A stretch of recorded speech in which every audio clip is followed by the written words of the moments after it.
Bom, a nossa entrevista de hoje é com o professor Ademir Petenate. Ademir já é professor aposentado, trabalhou muitos anos aqui no Instituto de Matemática e tem muita experiência em uma área que vocês vão ver à medida que as perguntas vão se desenvolvendo. Ademir, todos nós sabemos que a matemática é muito importante e tem muitas aplicações. Entretanto, muitas vezes encontramos o problema de como se aplica a matemática numa parte do mundo real que a gente poderia chamar a parte produção, empresas, planificação.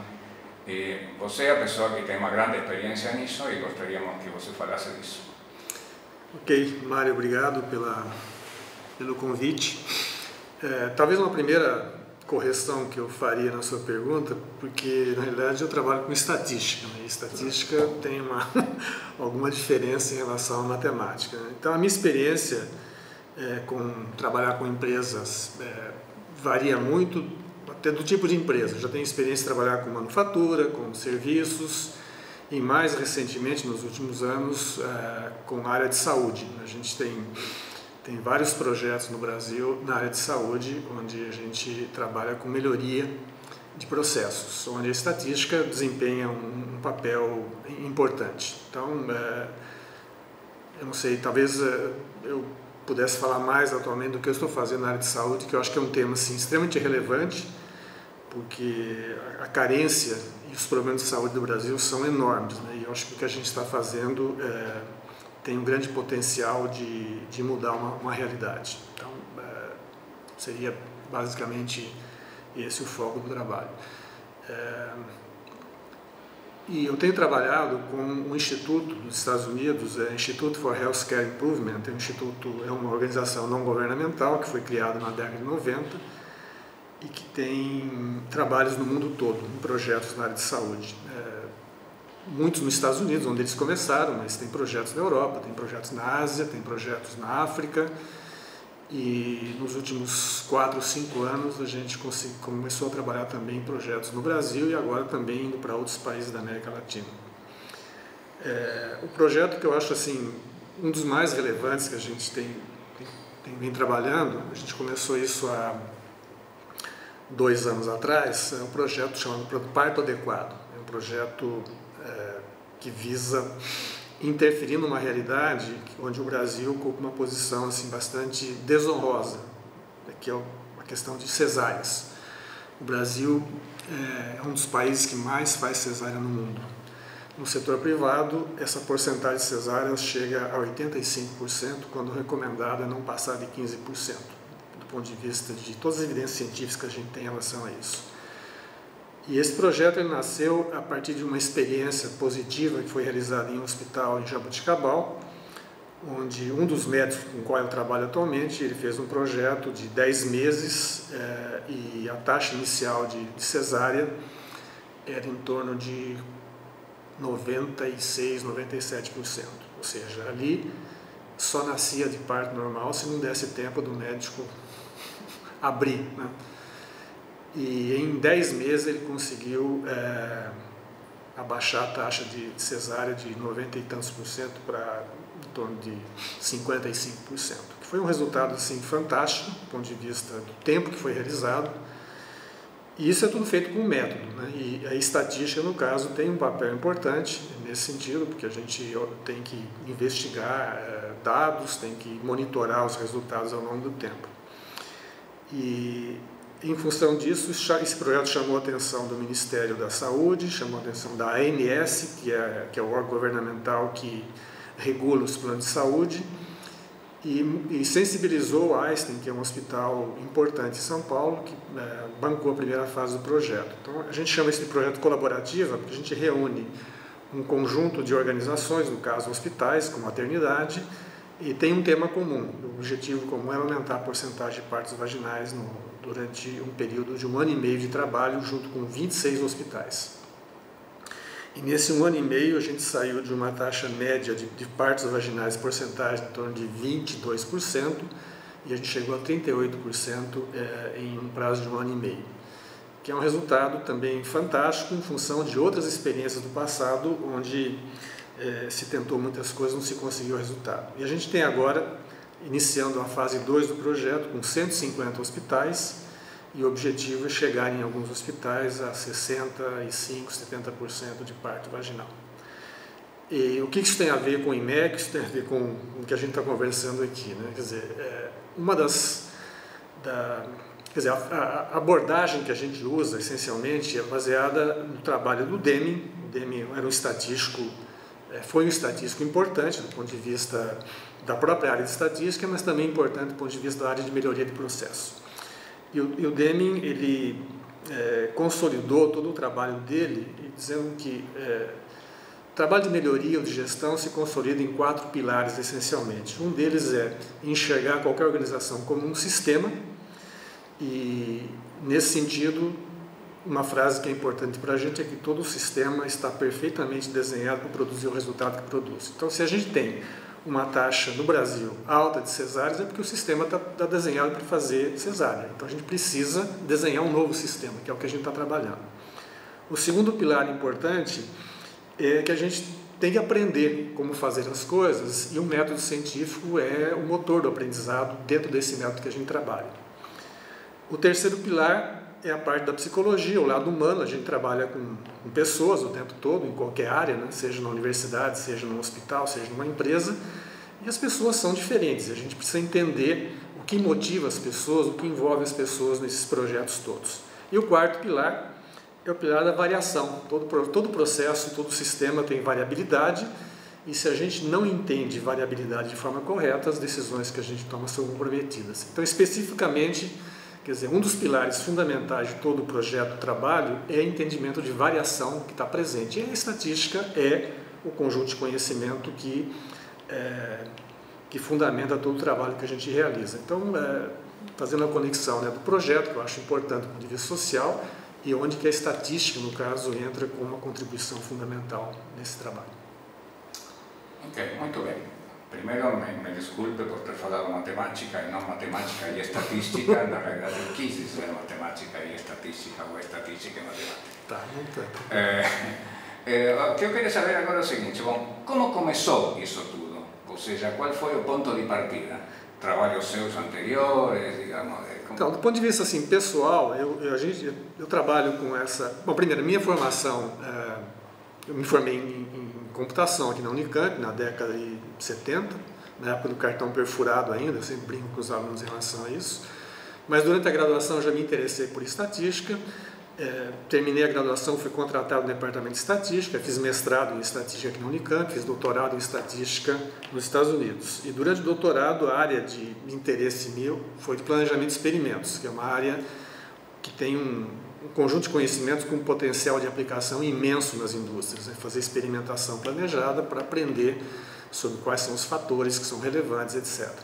E na volta, a gente foi procurado pela IBM para montar um mestrado em qualidade aqui na Unicamp. Então, tinha tudo a ver também, porque qualidade e estatística estão intimamente correlacionados.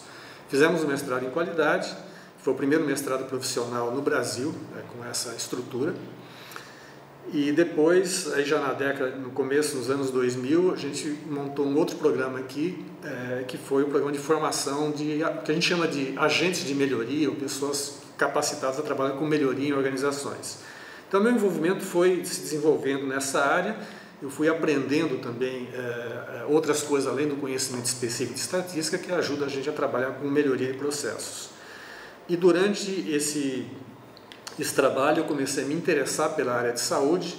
Fizemos alguns projetos aqui no Hospital das Clínicas, projetos no SECOM, aplicando esses conhecimentos todos para melhorar, enfim, a saúde da população, a experiência do cuidado e também redução de custo, porque custo é um fator hoje preponderante em relação a qualquer organização, e na saúde não é diferente. Então foi uma evolução assim mais ou menos natural, e mais recentemente eu tenho me interessado muito pela área de saúde, que é uma área onde eu acho que eu consigo hoje dar uma contribuição para tentar mudar uma realidade que a gente tem, não só no caso do parto, que é um projeto marcante, mas em outros projetos como redução de infecção, redução de tempo de espera, fundo, que os 3 pontos fundamentais que a gente trabalha no IHI, um deles é melhorar a saúde da população.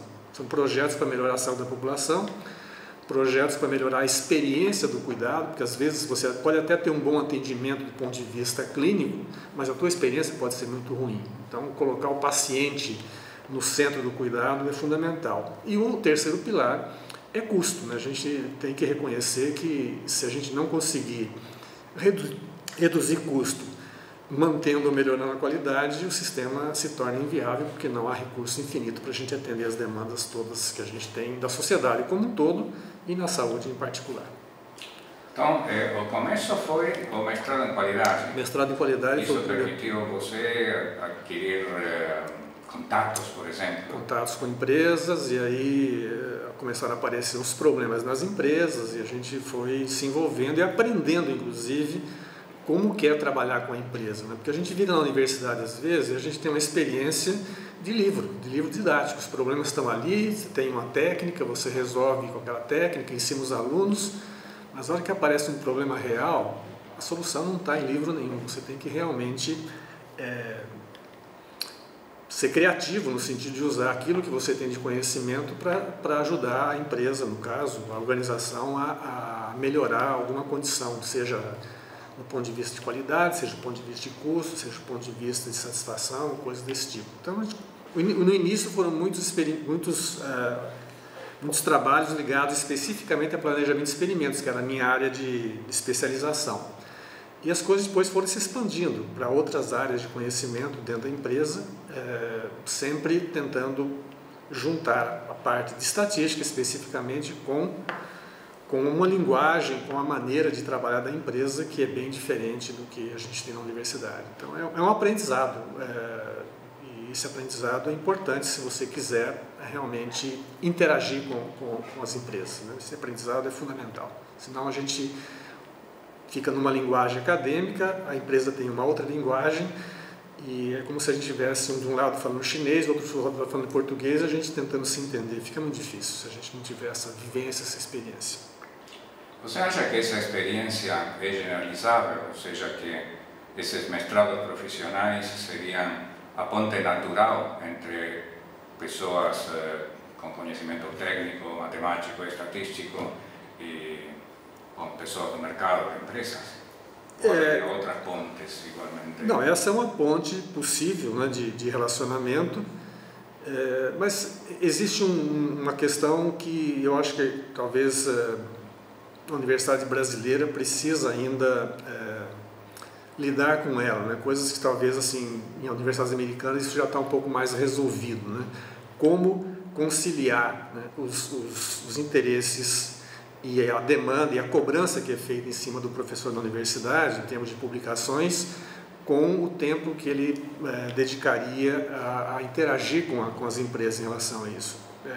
Eu acho que essa questão, a gente precisa evoluir um pouco em relação a isso, senão fica difícil o professor, porque ele tem uma cobrança interna, e essa cobrança interna não leva em consideração ou não valoriza necessariamente essa interação dele com o que a gente podia chamar genericamente de setor produtivo com a sociedade. Mas é uma realidade que eu acho que tem que evoluir para a gente conversar melhor com o setor. O que você acha da preparação, da formação dos nossos alunos para fazer esse tipo de trabalho? É uma formação adequada? Precisa melhorar? Eu acho que tem oportunidades imensas de melhorar isso daí, do ponto de vista de envolver os alunos com situações concretas, com situações reais, não só com as situações de livro. Isso não quer dizer que não é importante ele aprender todo o método, toda a técnica, etc. Mas essa transposição entre o conhecimento que você adquire em sala de aula para uma situação real, eu acho que a gente tem algum espaço para melhorar em relação a isso, né? Colocar o aluno numa situação em que ele sabe assim, bom, eu não tenho aqui todas as condições, vamos pensar assim numa linguagem de teorema, né? Condição A, condição B, para que você faça alguma coisa. Isso aí, em geral, não tá disponível, mas você tem que adaptar aquele conhecimento para que você consiga dar uma solução adequada para o problema que foi colocado para você. Não é a solução ótima, não é a solução perfeita, mas é uma solução que permite a gente avançar de alguma forma em termos de melhorar o resultado para a empresa, ou no caso da saúde, ou qualquer coisa desse tipo. Eu acho que essa experiência ela ainda precisaria melhorar dentro da universidade, da formação dos alunos. Por que a estatística é uma profissão que tem um amplo mercado de trabalho e, entretanto, a procura de estudantes pela carreira de estatística continua muito modesta? Essa é uma pergunta interessante, né, que a gente sempre faz, porque quando a gente vê os alunos sendo formados e sendo demandados pelo mercado, a gente faz muito essa pergunta. Eu fiz muito essa pergunta durante o tempo todo. Por que essa carreira não atrai, se ela é tão atrativa para o mercado de trabalho? Eu não saberia responder isso. A gente tentou de várias formas durante o passado fazer divulgação da carreira de estatística, mas a gente não teve muito sucesso não, né? A gente ainda continua com dificuldade de atrair, né? Ter uma demanda maior pela carreira de estatística. Embora, novamente, a gente sabe disso, porque muitas vezes as pessoas do mercado vêm atrás da gente pedindo indicação e a gente fala, bom, isso é mosca branca, o que você quer. Não tem, né? O mercado não tem pessoas formadas com esse perfil que você quer para trabalhar com estatística. Não sei responder mais, isso aí acho que é um mistério. Talvez assim, porque assim, as carreiras tradicionais ainda, embora isso tenha mudado mais recentemente, né, ainda está na cabeça das pessoas, né, um engenheiro e assim por diante. Né, ainda tem essa... Mas houve outras que surgiram, né, que cresceram muito nos últimos anos, em pouco tempo, como biologia, né? Talvez a gente como estatístico não esteja fazendo um trabalho adequado de divulgação do trabalho que é feito com estatística e do potencial dessa divulgação para a sociedade, né, para poder atrair pessoas. Como é em outros países? Tem carreira de estatística? Então, essa também é outra questão interessante. Em geral, isso eu observei, eu não tenho dados recentes, né, então o que eu vou falar é da minha experiência de um tempo atrás. A estatística, carreira de estatística de graduação é raro nos Estados Unidos, era raro. A estatística é mais alguma coisa que você adquire um conhecimento depois de ter uma profissão. Como também, no caso dos Estados Unidos, a medicina, quer dizer, você vai fazer medicina depois que você fez uma graduação em alguma outra área. Então, eu acho que o Brasil tem uma característica particular de ter criado essas carreiras de graduação em estatística e a gente sempre teve muito debate na comunidade se realmente faz sentido você formar alguém em graduação em estatística ou não. Então, tem algumas correntes e algumas pessoas que eu conheço e respeito que dizem que não, a gente deveria estatística ser apenas algo depois que você fizesse uma graduação em alguma outra área de conhecimento. No Brasil tem até um registro profissional de estatística? Tem a carreira profissional, em função até do IBGE, né? O IBGE tem uma história longa no Brasil, né, de trabalhar com estatística, e em função dessa estrutura cartorial que existe no Brasil em relação à profissão, então o pessoal resolveu criar a carreira de estatística, que é uma carreira regulamentada como qualquer outra, que no começo, quando não existia escola de formação, acho que a primeira escola de formação foi o ENSE, que era uma escola de formação do próprio IBGE, para formar profissionais para o próprio IBGE. Então os profissionais adquiriram, entre aspas, a carteirinha de estatística baseada na sua experiência de trabalho. Vinham de outras áreas e trabalhavam e acabaram. Mas agora, oficialmente, você só pode trabalhar em algum organismo oficial, né, tipo municipal, federal, etc. Se o cargo tiver lá destinado que é estatística, você precisa ter a carteirinha ou ser formado em graduação em estatística para fazer o concurso nessa área. Agora, a gente sabe que analisar dados, isso aí todo mundo analisa o tempo todo, né? A gente vê essa análise o tempo todo. Então, eu não sei se faz sentido ter uma profissão, né, regulamentada de estatístico. Eu não consigo entender isso dessa forma. Atualmente, você é um consultor independente ou você tem uma empresa? Eu tenho uma empresa, né, que eu criei, mas ela dou apoio, mas basicamente quem toca isso é meu filho, ele fez graduação em estatística aqui na Unicamp também, fez mestrado em estatística na USP, e ele é que toca o dia a dia da empresa. E eu contribuo um pouco como consultor deles, né? Porque eu não tenho, não sei se disposição de tocar o dia a dia de uma empresa. Agora tenho meus trabalhos que eu faço.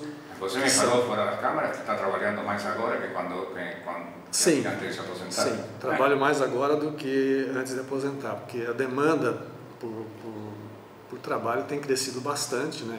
Então, essa área de saúde, a gente tem projetos no Brasil, tem projetos agora no Peru, que a gente está formando pessoas no Peru, e esse contato pelo mundo inteiro faz com que a gente tenha muita demanda de trabalho. E também, junto à empresa, tem projetos lá também que eu participo, mas eu não participo do dia a dia da empresa.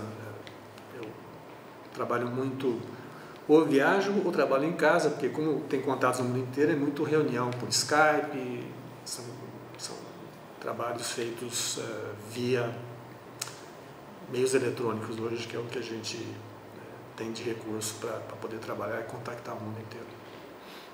Legal. Você quer dizer mais alguma coisa? Não, eu acho que a recomendação... Um conselho para novas gerações. Novas gerações, um conselho